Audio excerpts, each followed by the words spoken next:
This podcast is protected under the laws of the United States and other countries. Unauthorized duplication, distribution, or exhibition may result in civil liability, criminal prosecution, and the wrath of the tall man. Boy! Previously on 94 Chill, the podcast. Hello? Good morning, Uma.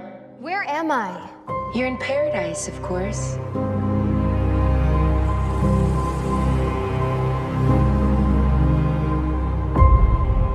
What is this place? This is an opportunity, Uma. If you could learn your place, you have your best years ahead of you. Our family sent us here to shape us in their image. You're in our brave new world now. It's about owning your story, who you truly are. You don't have to change who you are. There's always a way to get what you want. I'm getting out of here. Every night they make us sleep like we're dead. It's as if that girl never existed. I promise I'll find you. Touch me again.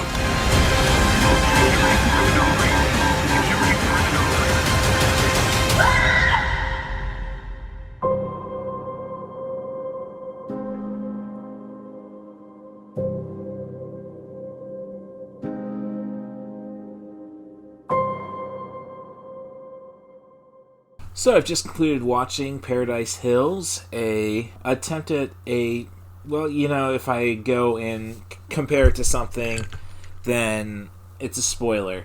Basically, let's just leave it at Emma Roberts, Awkwafina.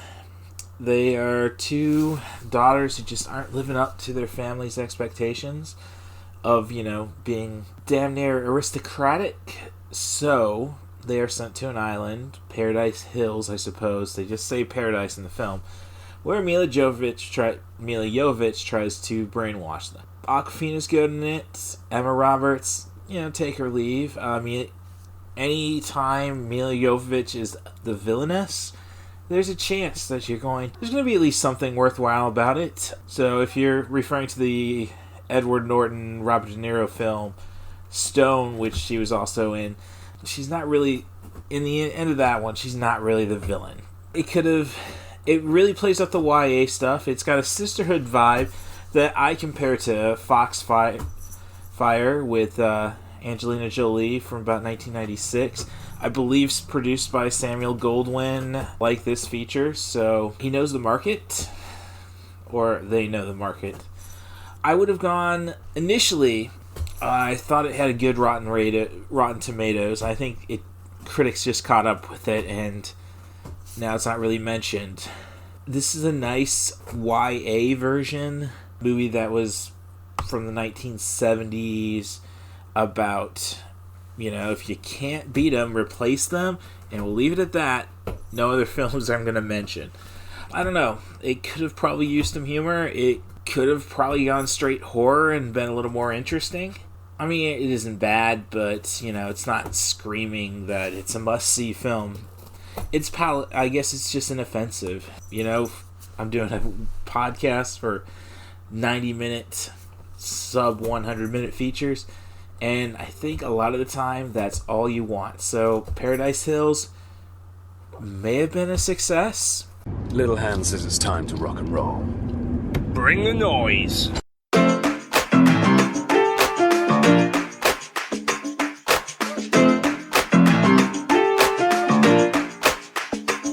Thanks for coming to 90 for Chill, the podcast with Cat Bus Russ. This is your host, Cat Bus Russ.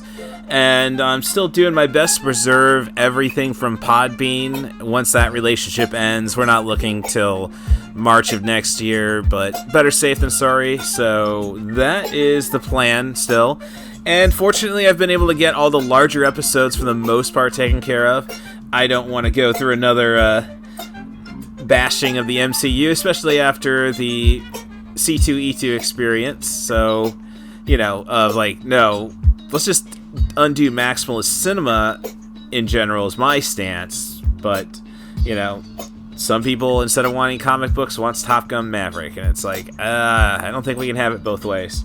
So, we just heard a review for Paradise Hills with Emma Roberts and Milla Jovovich, which is a lot of fun for me, probably up the alley for the Handmaid's Tale fans, but, you know, I canceled Hulu, so I don't really have that access right now to clarify that, so we're going to throw in a couple of stinkers, I think, just to balance this six-pack of movies out, but we're going to feature Class Action Park, documentary on HBO Max about Action Park. We'll throw in Risky Business, something that, you know, everybody talks well of, but, you know, Tom Cruise always I'm still not sold on the guy, but that one's a lot of fun. And the big one we'll do is Spiral from the Book of Saw. The first feature I saw back in cinemas once everything opened back up. It's going to be a little more thorough than the rest. So we'll probably try sandwiching those weak ones right in the middle. So you prepare to grin and bear it. Otherwise, I need guests for the podcast. Send an email to rustthebus07@gmail.com with a movie themed director and actor. We'll make some fried gold. So thanks for coming to 90 for Chill, the podcast, and enjoy the show. They warned us that something was coming. If there is ever an end in this forever war, it will be because of you and your strong right hand.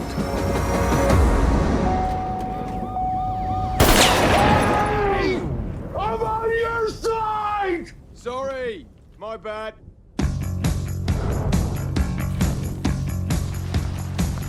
We're the line in the sand. We fight against the forces of darkness. This is it. We're expecting a sign that says secret headquarters. Oi. I need some ID, love. Are you serious? You made me a damn weapon. I just wanted to help you become the best you. Some dads get their kids Legos. Haven't we got to be saving the world or something?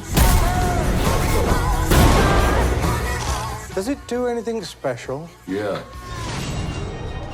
It smashes things real good.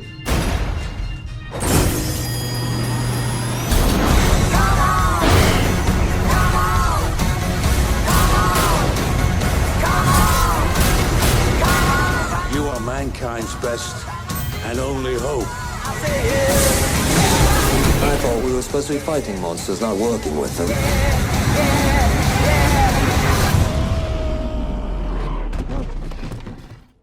Who you calling monster, pal? You look in the mirror recently?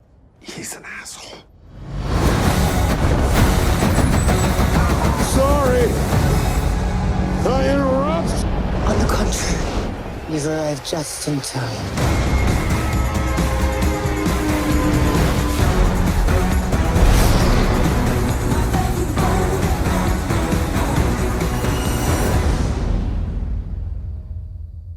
Well, I've just concluded watching Hellboy from 2019, directed by Neil Marshall, and I found it to be a pretty satisfying experience. But Neil Marshall, I think he is perhaps the Takashi Miike of Western cinema. You know, take that for what it is. You either like it or you won't. I mean, come on, you liked the Battle for the Wall, you liked the Battle of King's Landing. Give Neil Marshall a chance, is all I'm saying. Now, there's plenty of flaws with this film. I think the soundtrack, not till the very end, which does prove a point, though, that any film with Kickstart My Heart by Motley Crue is definitely somewhat redeeming. Never mind, any movie with a Muse song is going to work. I mean, a Muse song used through an entire scene. This is really the only reason, I cannot get enough of High Tension. The twist sucks in that movie, but hey, Newborn, what can I say? You know, it's too much CG for Neil Marshall, despite I love the apocalyptic imagery. It's great to see that the first people who die in an apocalypse are the ones wearing the business professional all the ties. Somehow I feel comforted with that. David Harbour is not the established character actor that some might think he is. He's definitely not Ron Perlman, so that is a step down. There's a lot of step downs. I mean, they try throwing in a new origin story for Big Red, and it kind of falls flat. They try throwing in too many story line elements. Like, you're hoping for sequels, White, and they do promise a lot for the sequels. It's just we're not going to get them, obviously, with that box office. I think I've covered everything real quickly. Hopefully, somehow we'll get Lobster Johnson again, played by Thomas Hayden Church. I doubt it. I will say this about the film. It only really feels long when you take in how many twists they try to throw into it. It doesn't feel like a 2-hour experience. That's a plus, I guess. I could cut a half hour out. It could be a 90forchill.com. It is fun. Give it a shot. I didn't know you were coming. I heard about Isaac's party and I needed to get out for a bit, so... It's Isaac's house, but it's by his party. To all of us lucky bastards who are getting out of here. This reminds me of junior high. What happened in junior high? Hop in. I didn't bring my suit. Neither do we. Oh. Has anybody ever played with the Ouija? We're not playing with a Ouija. Oh, we have to. All I'm saying is that there are some things out there that you can't explain. Maren, how did you do that? What was that? I'm not hurting anyone. Relax, baby.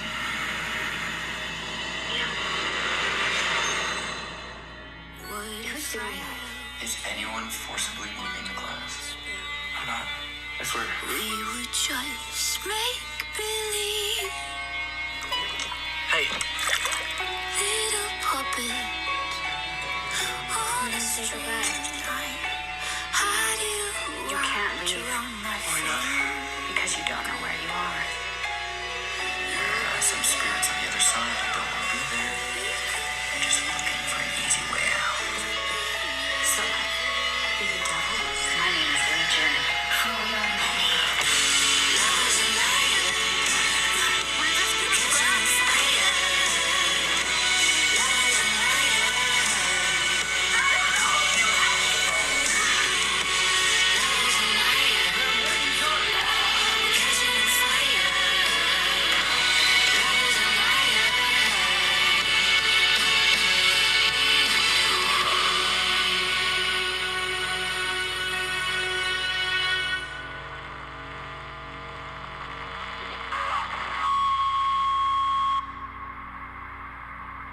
So, I've just concluded watching the Kickstarter funded, which, gosh, I wonder why I don't have my movie out because of that.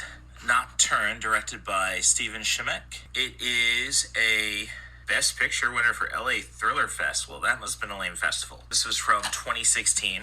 It's a story about a bunch of kids who go to a graduation party. One of them had to be intellectual and had to disprove religion by attempting a makeshift seance with a deck of cards. Of course, it ends up bringing a demon back out and possesses one of the kids, quote unquote.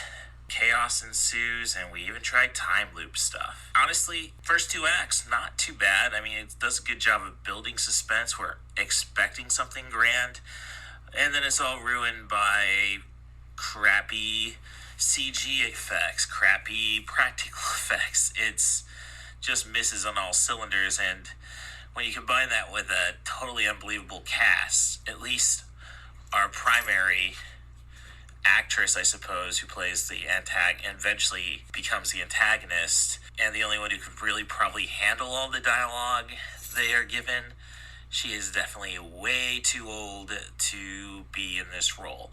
So it kind of takes you out as basically like this is somebody with a script. They took whatever they could get, which Hey, I could applaud that. And they're not that bad at directing it, honestly, until we get to that third act where it just, okay, you were expecting something maybe clever, maybe in the lines of a Paranormal Activity. Instead, we just get all the old horror tropes, and it just totally misses. 90 for Chill, the podcast, is happy to bring to you a 5-star offering from The Poetic Critic, all one word, on Letterboxd.com. There's nothing in the world like Action Park. Baby, let me take you where the action is hot. Action Park. The story of Action Park is a true crime story. As you entered the park, you saw this thing, and you're like, this is real. The engineering behind this, if there was any engineering, was just nuts.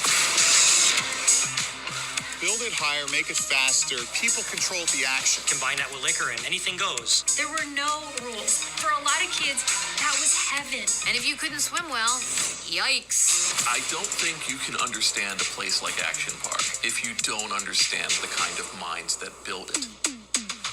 A lot of people wish they could ignore rules. Gene actually did that. Nobody would give him insurance, so he created his own insurance company and then insured himself. It did bring sometimes a criminal element. I don't know how many people died at Action Park, but it wasn't just one person. Electrocuted, Decapitated. fractured vertebrae, impaled on the bowl, had a heart attack. Nobody should ever be the second person to die in a wave pool. Close the wave pool. The action never stops at Action Park.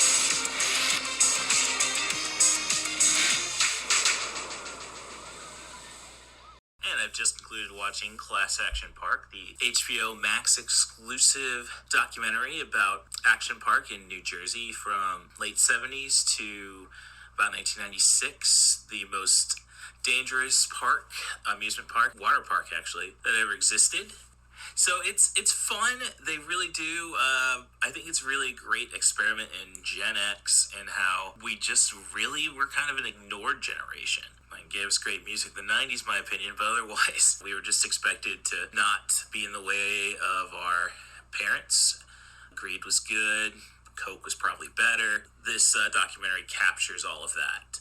Now, I probably would have done some editing changes because if you're going to have a upbeat mood about kids essentially dying, you can't really go and just throw the consequences at the end of it. But otherwise, so honestly, I would have gone and thrown that at the beginning. It's 90 minutes, so I think we would get the point. Or we would probably, if we did that, we would probably abandon it. But great narration by John Hodgman. Just the attitude, especially the Jersey sense of it. Just the ultimate display of ignorant white parenting and how as long as you could pay people off, you could get wherever you wanted to. And I fear we're coming back to that in just a few years. Thank you, COVID. And thank you, Donald Trump, for your idiocy encouraging it. 90 for Chill, the podcast, proudly presents to you Allie's Accessories Shop on Etsy's Trash Feature Review.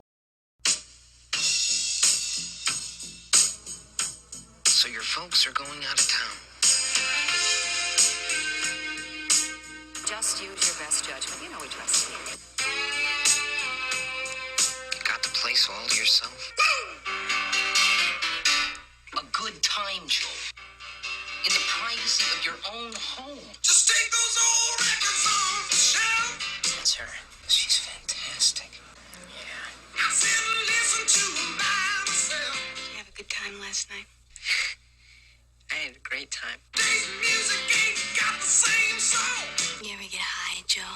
Don't let me do anything stupid. Don't worry. I like that old time rock and roll. Who's the U-boat commander? Don't try to take me to a disco. I don't remember giving permission for a party, Joe. A party? I still like that old time rock and roll. I've got a trig midterm tomorrow, and I'm being chased by Guido, the killer pimp. Kind of music just soothes the soul. Doesn't anyone want to accomplish anything, or do we just want to make money? Make money. Make a lot of money. That old time rock and roll. There's a time for playing it safe. And a time for risky business. And and I've just finished watching Risky Business. Surprisingly, it took me so long to get to. I don't know, it just kind of seemed a little too hip, too 80s for me, I suppose. And in the end, I think Ferris Bueller's Day Off ends up kind of fulfilling the same kind of role as this feature. We lack the nudity, the sex, and cursing, but the same kind of story about just saying what the heck, to quote Tom Cruise's dad in the feature, instead of Curtis Armstrong's what the... It's amusing enough. There's some great moments of direction in like a lot of fantasy realms, or turning everything into a fantasy, especially with Naked Rebecca De Mornay. You know, it really, I think, is as good as background noise as anything. Great soundtrack by Tangerine Dream. They never mess up on that.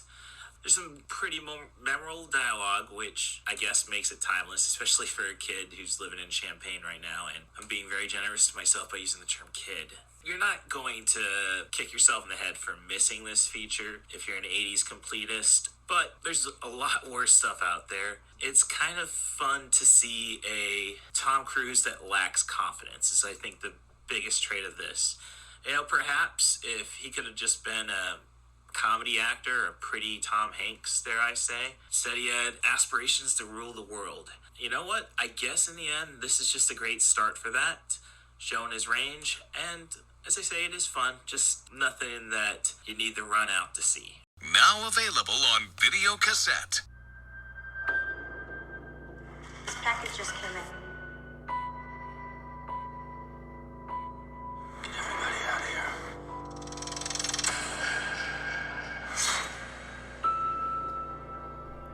Playmate.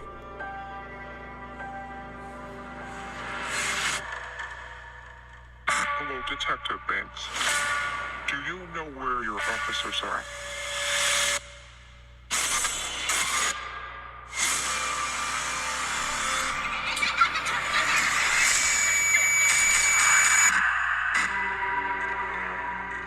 Jigsaw? Wait, I thought the Jigsaw killer was dead.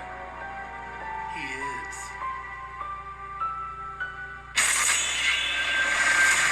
Find him. They're hours, not days. How can I catch this guy? If there's nobody on the force, I can trust! You can't do this alone. Whoever did this has another motive. Something personal. When was the last time you saw your father?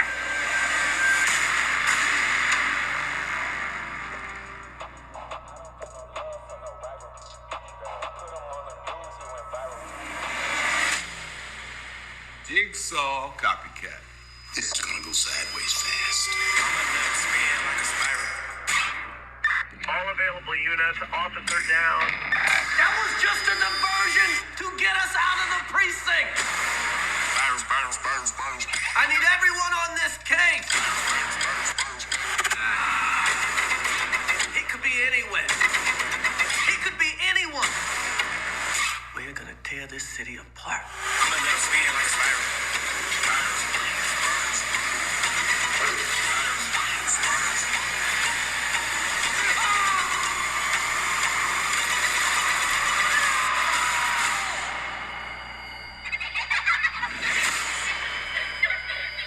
Hello, Detective Banks.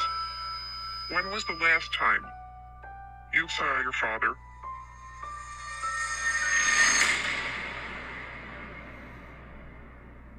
Darren Lynn Bousman's Spiral from the Book of Saw, I say is definitely top 3, top 4 of the Saw series. I got to see it on the last day. It was in Champaign. By the time I left, I couldn't get myself a selfie with the poster because they had taken it down. So, as I say, last show, a 9 o'clock show. You know the deal there. Now, this is definitely Bousman's second best Saw feature. It might be better than 2 from a technical standpoint, but it doesn't have the gamesmanship that we expect from a Saw movie, as many people have pointed out, including the Stone Gremlin Productions company on YouTube, that it's more of a police procedural. I stated on an earlier podcast with my older sister, the Poetic Critic, that's the Poetic Critic, all one word on Letterboxd, that I think it would have probably served itself better if we had the character from Lethal Weapon 4 whom Chris Rock portrayed there, and just brought it into this picture.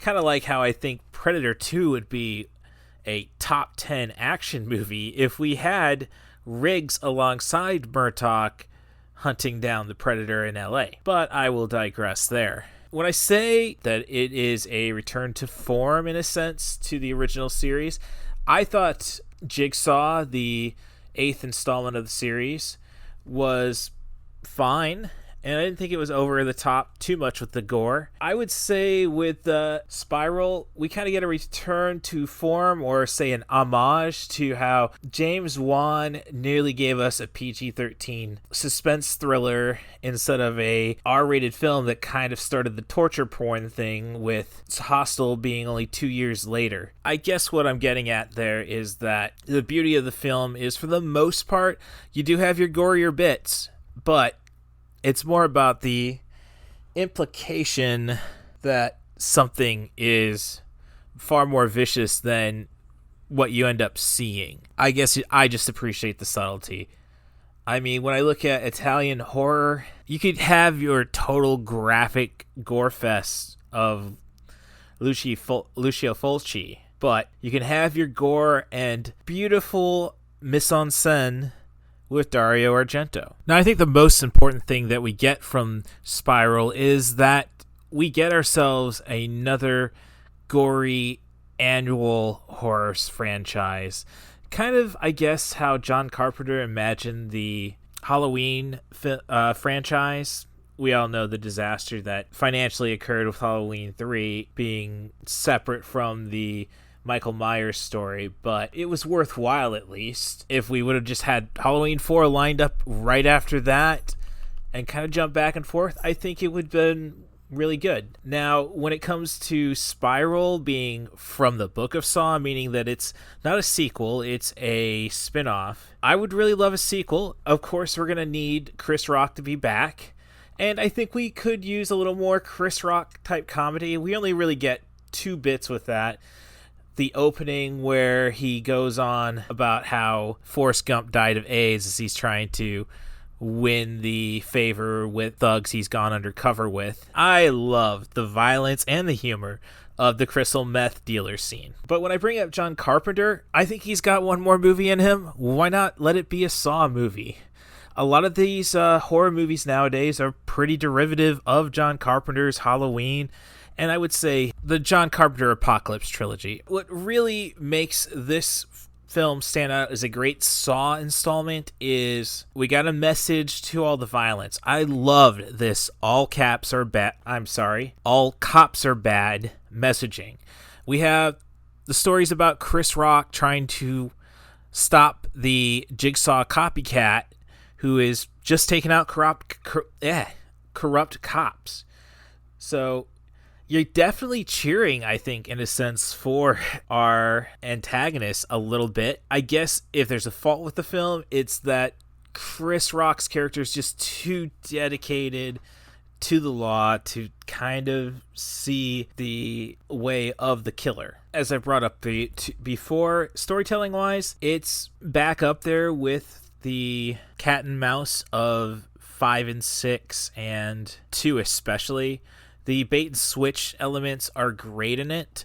If there's another flaw besides for our character not relating enough to the killer's intentions, is that, I don't know, it might just be the white kid from the early aughts who just, I don't know if I'm down with the change from nu metal to hip hop when it comes to the ancillary music. I wish we probably should have just had hip hop to begin with, I guess, because that's how I really know anything about rap is from ECW. Otherwise, I'd be pretty closed-minded on that. I can't say I was with too many, or I made too many friends who really introduced me to rap. It was all feminist post-punk for me, but everybody grows up a different way.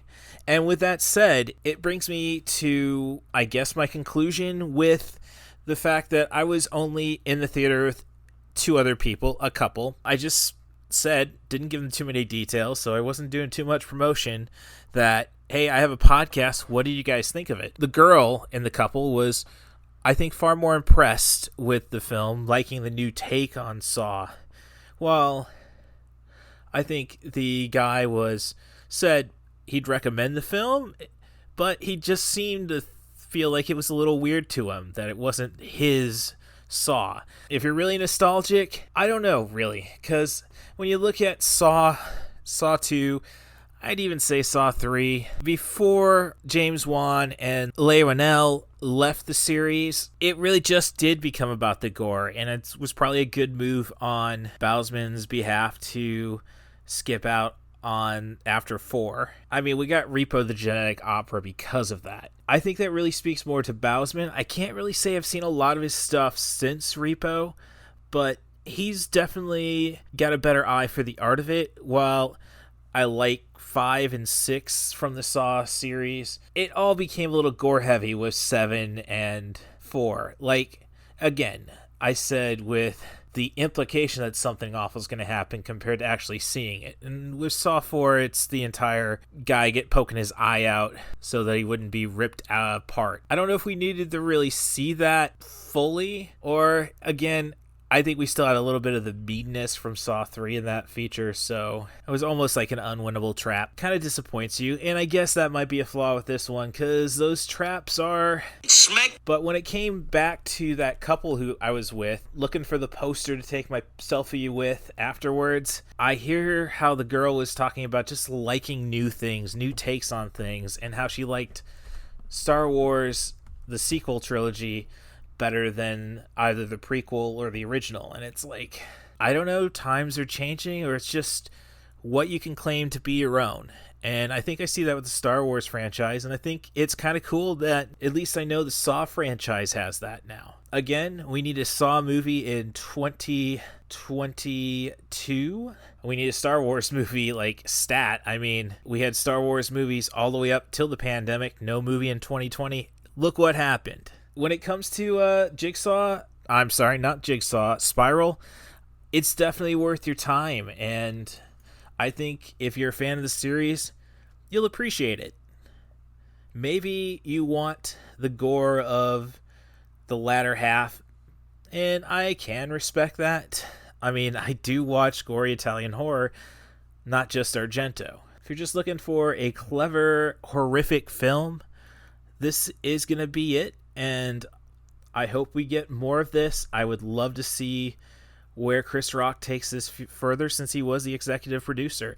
And that's really, I think, what horror needs, is, like Halloween, fans taking over and not bloody Michael frickin' Bay. Can I hear a wahoo?